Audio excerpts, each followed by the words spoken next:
গোলাকারের মতো দেখতে এটি একটি বৃত্ত, অথচ এর দাম $5 বিলিয়ন, যা দিয়ে বানানো যেতে পারে একাধিক বুর্জ খলিফা। কিন্তু এটি শুধু একটি অফিস নয়, এটি স্টিভ জবসের রেখে যাওয়া স্থাপত্য অধিকার।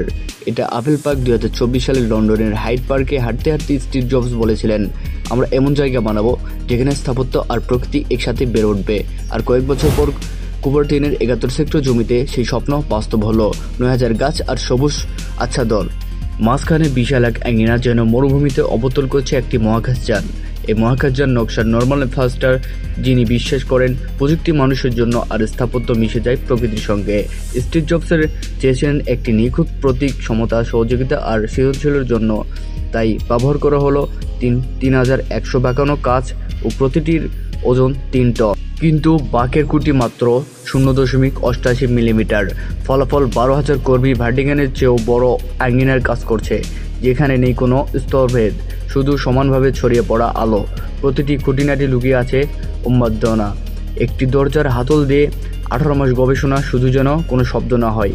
80 টন কার্বন ফাইবার ছাদ এনে দিল ভাসমান থিয়েটার রূপ। আর 4300 ফিট প্যানেলের ভেতরে সূক্ষ্ম পাইপ F1 মানের সেন্সর, যার ফলে বছরে 9 মাস লাগে না এয়ার কন্ডিশন। শক্তি খরচ কমে যায় 80%। এর জমি এক সময় ছিল এইচপি সদর দপ্তর। 12 বছর বয়সে এখনই প্রথম ইন্টেলিশিপ করেছিলেন জবস, আর সেই জায়গায় দাঁড়িয়ে আছে ভবিষ্যতের প্রতীক আপেল পার্ক। আঙিনায় লাগানো হয়েছে এপ্রিকট গাছ, যা মনে করিয়ে দেয় জবসের শৈশবের বাগান। আপেল পার্ক প্রমাণ করেছে নকশা শুধু কংক্রিট আর কাঁচ নয়, বরং একটি বনভূমি, এক দৃষ্টি, এক কৃতজ্ঞতা। স্টিভ জবসের আদর্শ, আইভের খুঁটিনাটির উন্মাদনা আর ফাস্টারের স্থাপত্য মিলে গড়ে তুলেছে একটি নতুন পরিকল্পনা, যা বদলে গিয়েছে মানুষের কাজের ধরন। কারণ মহান নকশা কখনো এক সুর নয়, এটি পুরনো মানব সভ্যতার এক চেতনা। তো বন্ধুরা, আজকের বিস্তারিত আপেল পার্কের এই পুরো কাহিনীটি শুনে আপনাদের কাছে কেমন লেগেছে?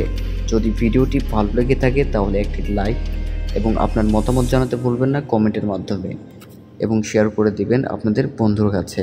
আর পরবর্তী ভিডিও পেতে আমার চ্যানেলটিকে সাবস্ক্রাইব করে দিবেন।